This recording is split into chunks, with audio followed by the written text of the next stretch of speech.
Humihingi kami ng mensahe, Panginoon, na makapagpapatibay sa amin, makapagtuturo, makapagtutuwid, at magsisilbing gabay. At nang sa gayon, ang maganda niyong kalooban sa aming buhay ay maganap. We commit our hearts, our minds to you, even our bodies, that you may renew our strength. And we reject and rebuke anything or any reason that our attention may be defocused from you, O God.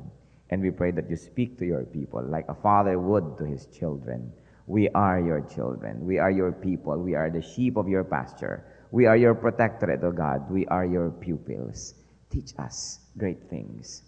Enable us to understand your truth, O God, and give us the wisdom to apply this in our daily living. We want you, Father, to be our speaker, the God of Isaac, the God of Abraham. We want to hear no one else but you. Speak through your servant. Lift up your name. Use your servant as your footstool. And Father, as you speak, may you delight. We thank you, Father, confident that you hear, as we ask in Jesus' powerful name. To be somebody is first to be nobody. When we say nobody, we don't mean good for nothing, we don't mean non-achiever, we don't mean low-quality person, but we mean humble. A person who is humble. Nobodiness or humility is a step to somebodyness. And today we're going to discuss 7 steps. The nobody or the humble, first of all, can be still and quiet. Pagka tayo ay humble enough, we consider ourselves nobody enough, we can be quiet. We don't always assert ourselves. We can be there to receive, especially instructions. Psalm 131, verses 1 to 2, My heart is not proud, O Lord. My eyes are not haughty. I do not concern myself with great matters or things too wonderful for me. But I have stilled and quieted my soul. And it is important to understand many things, to be still enough. Sinasabi po ng sumulat, hindi ako nagmamataas, hindi ko pinofocus ang sarili ko sa mga bagay that I consider so great or too wonderful, but I just lay still. I'm just quiet, waiting to hear from you, waiting to watch you move, waiting to be touched by you. The nobody and the humble receives from God.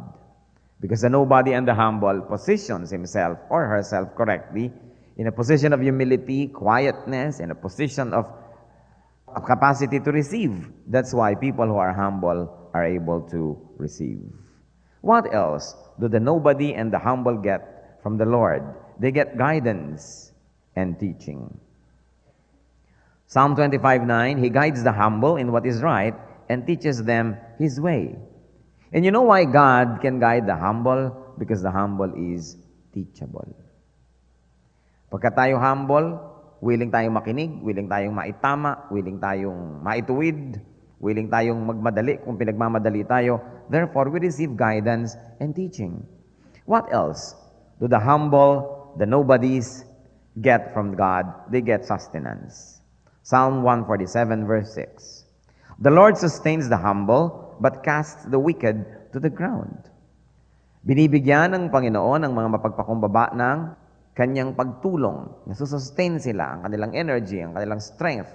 They get sustenance, life, and the continuation of it. Why? Because the humble are open to receive. Yung mga mapagmataas, kinakausap mo pa lang, alam ko na yan. Papunta ka pa lang, pauwi na ako. Tinuturuan mo pa lang, they finish your sentence for you. Because they are too proud to wait. And they are too proud to even consider what you are saying. And they're too proud to appear like they are learning from you. So what do? They do not receive. Therefore, they do not get sustenance. The people who are humble, who consider themselves nobody enough, get sustenance from the Lord. What else do they get? They get salvation. Psalm 149 verse 4, For the Lord takes delight in His people. He crowns the humble with salvation. Salvation is for the humble. You know why? Because humble people recognize their neediness. Humble people recognize their helplessness. Therefore, they are able to sound off the call for help and they are able to receive help from God. Kinikilala ng mga mapagpakumbaba na sila ay walang kakayahan, na sila ay nangangailangan, na sila ay kapos. At dahil doon, sila ay nakatatanggap. What else do the humble receive from God? They receive honor. Proverbs 15:33, the fear of the Lord teaches a man wisdom, and humility comes before honor. Why is honor given to the humble? Because honor is only received from God. Honor cannot really be earned thoroughly. Honor cannot be usurped. Ang karangalan, ipinagkakaloob lang ng Diyos. At syempre, ipinagkakaloob niya kung kanino siya natutuwa, kung kanino siya nalulugod. That's why honor comes to the humble. What else goes to the humble? Wealth does. Proverbs 22 verse 4. Humility and fear of the Lord bring wealth and honor and life. Madalas po matututunan natin sa scripture kabaligtaran ng mga inaakala ng maraming tao. Inaakala natin para ka mapataas, kailangan itaas mo ang sarili mo. Para ka maging mariwasa, mayaman, kailangan unahin mo ang sarili mo, itaas mo ang sarili mo. But Proverbs 22 verse 4 says, humility and the fear of the Lord bring wealth and honor and life. Because the humble are favored by God, therefore they will receive God's prosperity. It may be material prosperity. More importantly, it must be spiritual prosperity. That those who are humble are wealthy. Ang kanilang mga kayamanan, bukod sa potential ng material wealth, kayamanan ng pagtatangi, pag-ibig ng Diyos. Kayamanan sa mabubuting gawa at kayamanan ng kapayapaan ng loob. Ang mga mapagpakumbaba po ay payapa ang loob. Yun lamang mga mapagmataas, mayayabang yan ang walang peace of mind.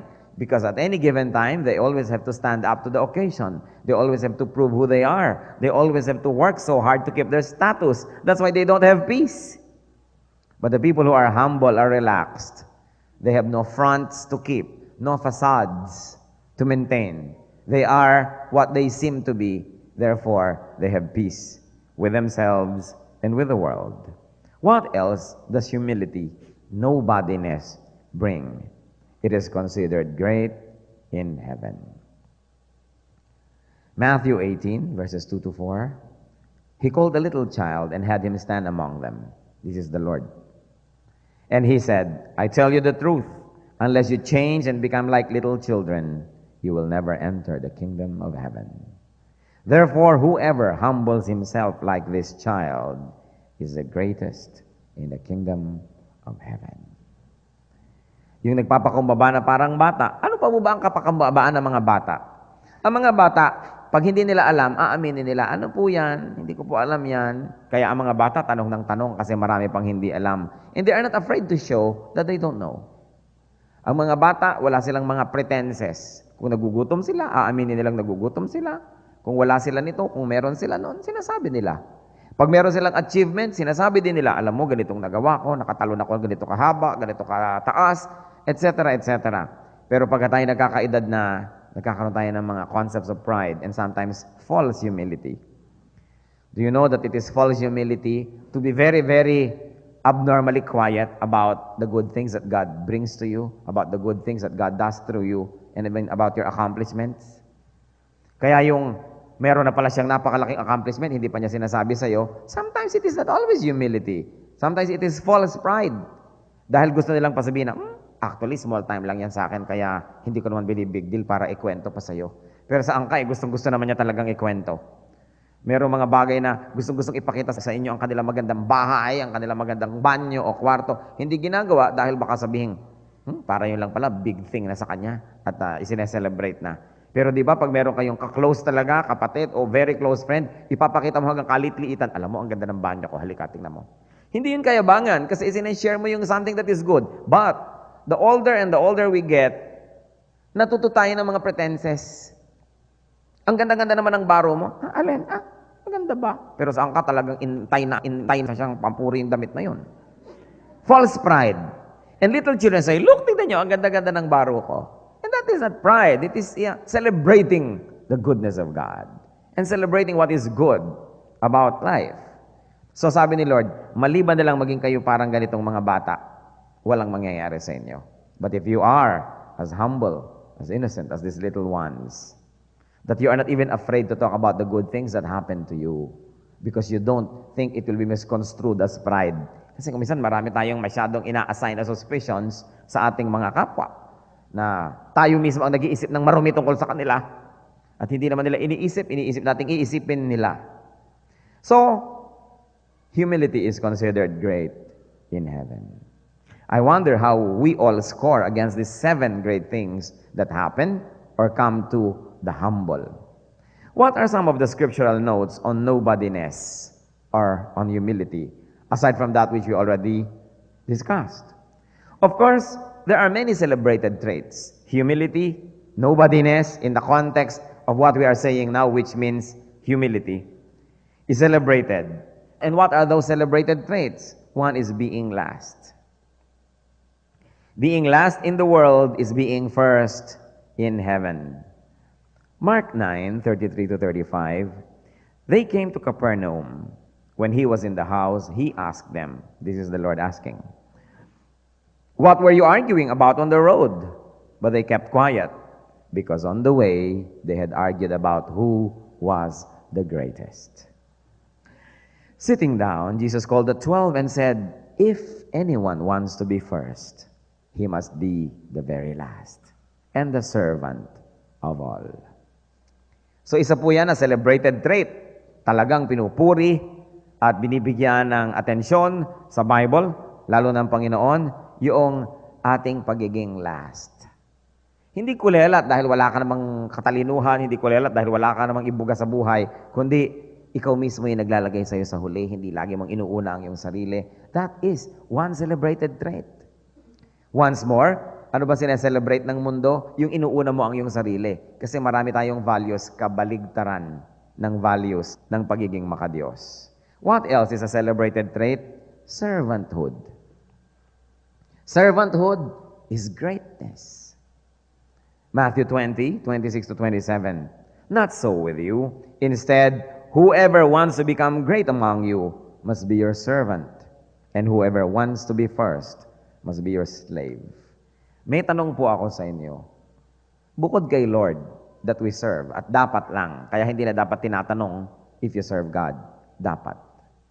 But in a more practical, day-to-day term, in the context of the work of God, in the economy of God, in the church, in the work of God, who do you serve? Meron po ba kayong maa-identify na lingkod ng Diyos na pinaglilingkuran ninyo in turn? Because the servants of God obey God and they serve God. So there are people who are under them, who initially look like they are serving a man or a woman, but actually they are serving because this man or woman actually serves God. And this is one of the marks of greatness. Who do you serve? May pinaglilingkuran po ba kayo? Are you accountable to one Christian leader or teacher na dahil sila ay accountable sa Panginoon, naglilingkod sila para pagaanin ang kanilang dala at para tayo mapasama sa team ng naglilingkod, pinaglilingkuran naman natin yung tao na yun. Hindi sa personal na paraan, kundi tinutulungan natin siya na yung mga tungkulin niya ay magawa niya sa Diyos because this is what is considered great in heaven. Napahiya yung mga disipulo. Sabi ni Lord, ano ba yung pinagtatalunan nyo kanina sa daan? Sapagkat sila yung naglalakad, isang mainit na pagtatalo ang nagaganap. At siyempre, alam naman ni Lord ko ano yun. Gusto lang niya talagang i-confront yung mga tao, kaya siya nagtanong. Sabi, ano ba ang pinagtatalunan ninyo? Walang nakakibo. So si Lord na rin ang sumagot sa tanong niya. Pinagtatalunan nyo kung sino ang greatest sa inyo, ano? Kayong 12, wala pa kayong nagagawa sa buhay, wala pa kayong accomplishment, ang inuunan nyo na kung sino sa inyo ang greatest. Meron pa nga yung isa, yung nanay ng 2 magkapatid, lumapit pa kay Lord, Lord, may ipapakiusap po ako sa inyo. Sa kaluwalhatian ninyo in your kingdom, ilagay nyo naman ang 2 anak ko, one on your left and one on your right. The preoccupation of people are appearances. Kasi ang kauupo sa presidential table ba, katabi ka ba agad noong top person para yung kanyang glory umambon-ambon naman sa'yo? Yung saan ka ba pinaupo ng host, left niya or right? Many people are so concerned with this. At yun ang pinagtatalunan ng mga disciples, kung sino ang greatest sa kanila. Kaya nung tanongin ni Lord, ano ba yung pinag-uusapan nyo kanina?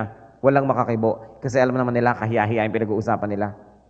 At sabi ni Lord, kung sino man ang nais sa inyong maon ay dapat magpahuli.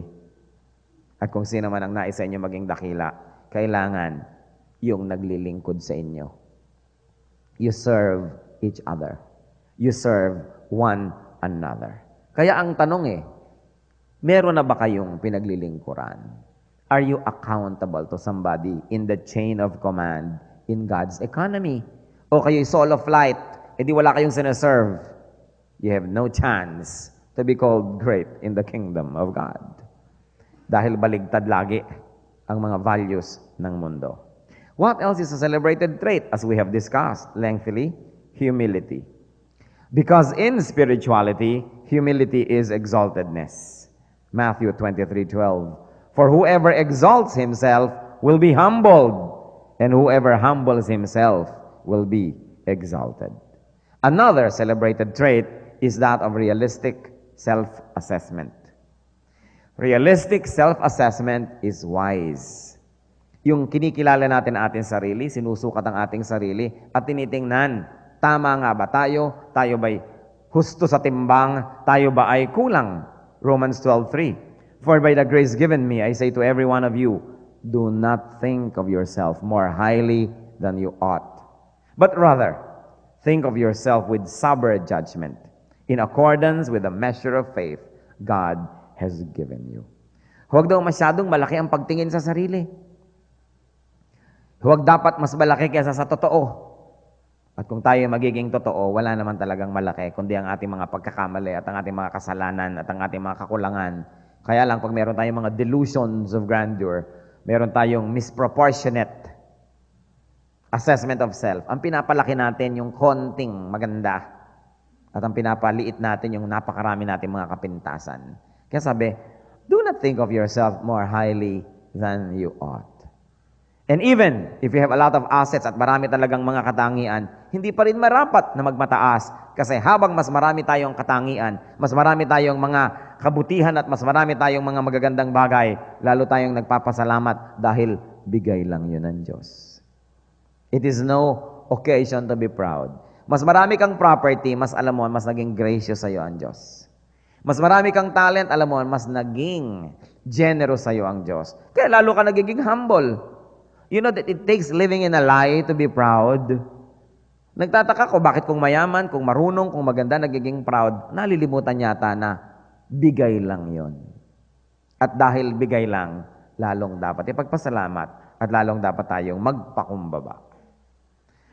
Another celebrated trait, of course, is devotion to the brethren, that of honoring other people. Romans 12:10, be devoted to one another in brotherly love. Honor one another above yourselves. Alam niyo kung bakit nagkakagulo ko minsan kahit sa church? Hindi ito sinusunod. People honor themselves above others. But the Bible says, and the Lord says, as here in the book of Romans, it is said, honor one another above yourselves. Tanong, who do you honor above yourself? Meron po ba? O sa drawing ninyo na pyramid, kayo yung nasa ibabaw, that you are the most honorable and everybody else must honor you according to you. Pero ang tanong, who do you honor? Kumisan, even among leaders, you know, leaders of local congregations sometimes receive a generous amount of courtesy from the people, and they are honored.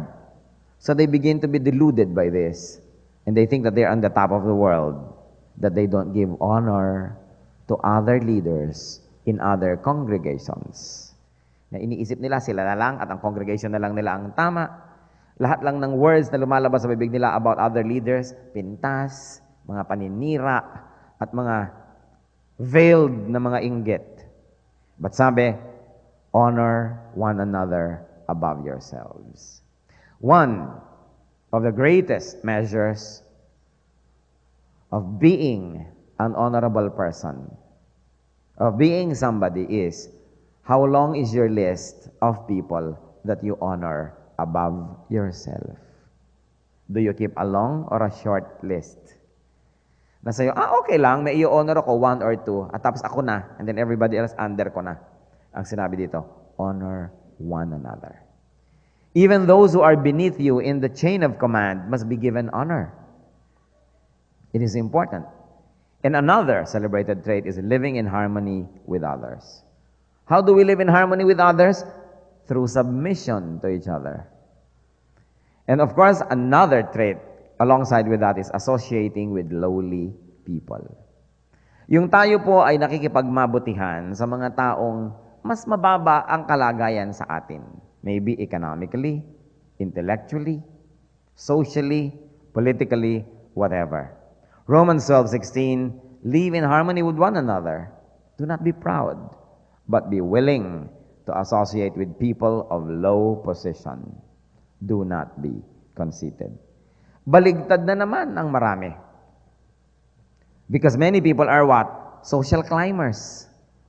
They always want to be seen with people who they perceive to be above them. Kaya kahit sa mga handaan, pagka dumadating na yung mga kapuspalad at mahihirap, konti lang nakahain, pag dumadating na ang mga mayayaman, mga matrona, lumalabas yung mga masasarap.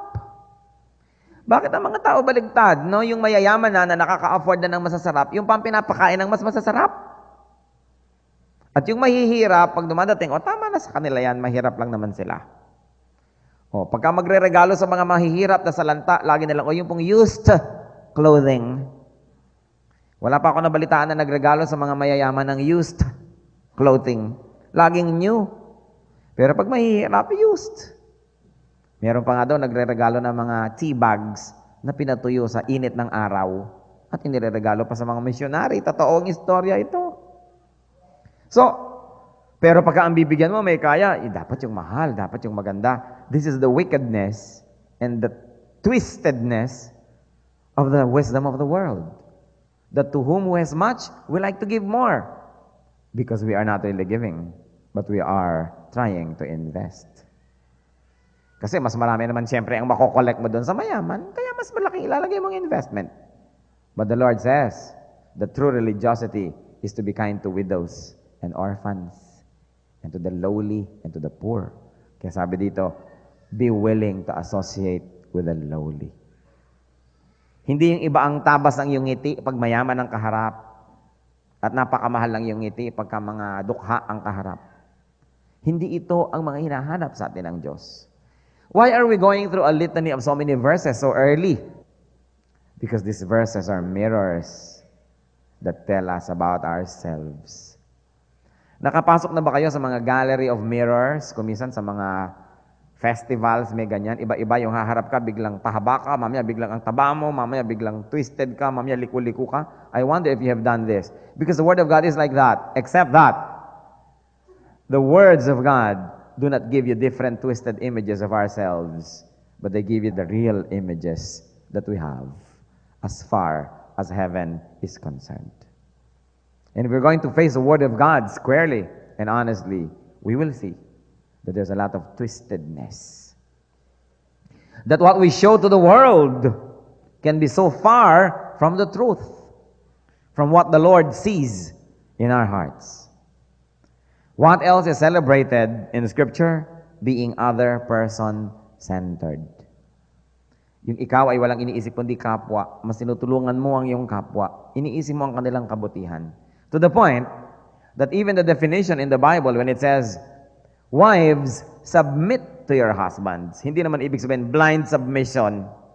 Na pinapatay ka na, ito pa kamo, may natitira pa akong konting buhay. O pinamimigay ka na kung kani-kanino, payag ka naman dahil submit. No. The word there in Greek tells about putting the interest of your husband ahead of yourself. So that means that there are moments when you'd rather go out of the house, pero baka yung dignity ng yung husband makompromise, hindi ka nalang aalis. It's more about the dignity of your husband that you put the dignity and the well-being of your husband ahead of yourself. Na iniisip mo yung kanyang dangal, iniisip mo kanyang situation in society, so you stop talking, so you hold your mouth para at alang-alang sa kanya. Hindi naman yung submission ay magpakadukha ka, magpaapi ka, hindi yun naman ang ibig sabihin nun. Naging yan ang reason ng marami to oppress women. That many women oppressors hide behind the misinterpretation of this verse. But what's important, even yung to submit to one another, is to place one another's well-being ahead of yours. Philippians 2:33-34, do nothing out of selfish ambition or vain conceit, But in humility, consider others better than yourselves. Each of you should look not only to your own interests, but also to the interest of others. Pag nanalamin kayo, totoo ba yan? Do you look after the interest of others? Sa mga handaan na lang, kahit sa church gathering, pag may buffet, naku, lumalabas ang natural ng mga tao. Lalo wedding. Siyempre, wedding, ang aga-aga mo nagising, hirap na hirap ka mag-ayos ng iyong sarili, ang haba ng seremonya. Sa reception, pagka sinabi ng buffet, naku, lumalabas na ang pangil, no, ng mga tao. Kahit pa sabihin, ito pong mga table na itong mauuna, mag-uuna pa rin yung iba. Sa simpleng example na yan pa lang, makikita na natin kung anong tunay nating kalagayan. Do you put the interest of others ahead of yours? Kung unahan pa lamang dun sa masarap na ulam, nagkakaganyan na tayo. Paano pa kung sacrifice na talaga that calls for the shedding of blood and calls for the giving up of life, di lalo na. Kaya napakahalaga po itong ating paalala. Kahit tayo bago kay Lord o matagal na kay Lord, lagi dapat tayong pinapaalalahanan not to be lovers of selves. Because the example that the Lord gave us is that of love for other people. The East is reached by sailing westward. In the Spirit, to live is to die first. The profound truths are full of what seem to be inconsistencies and mga kabaligtaran. In becoming somebody, we first have to be nobody. We must be empty enough for God to fill us. We must be broken enough for God to restore us. We must be nothing enough for God to turn us into something. We must be nobody enough for God to turn us into somebody. What can hinder you from becoming empty before the Lord? From becoming broken? From becoming nothing? From becoming nobody? So that the Lord can work His wonders. Let's bow before the Lord and make an honest assessment of ourselves. We all want to be somebody, but it is God who will turn us into somebody, not us. Our work is to turn ourselves into nobody so that the Lord in His infinite mercies can turn us into somebody. Because when you get ahead of God and turn yourself into somebody, God will make you a nobody. This is actually the heart of all the verses that we have read and discussed and heard. Those that will be first must be last. In moments of silence, let us analyze and let us ask for revelation from God. Ano ang hadlang para tayo maging mapagpakumbaba? Ano ang nagiging dahilan kung minsan sa mga moments when we get off-guarded at nagiging tayong mayabang o lumalabas yung yabang natin? Ano yung mga yon? Kagandahan, kayamanan, kapangyarihan, o wala lang, talaga lang likas na mayabang kahit walang maipagyabang? Let us come to the Lord. And if these things are present in our hearts, let's seek forgiveness. And let's ask for power from the Spirit, that we may always recognize these areas that Satan uses to deceive us into thinking and behaving like we are somebody. The Bible says that all, even our great deeds, are just like filthy rags. Para lang maruruming basahan sa harap ng Diyos, maging ang pinakamagaganda nating gawa. Ano-ano ang areas of pride? Ano-ano ang areas of selfishness natin? Think about these things right now. Surrender them to the Lord, and let the Word of God be made true to us today. So we can begin, or we can improve, or we can continue in our journey to really become somebody in the eyes of God.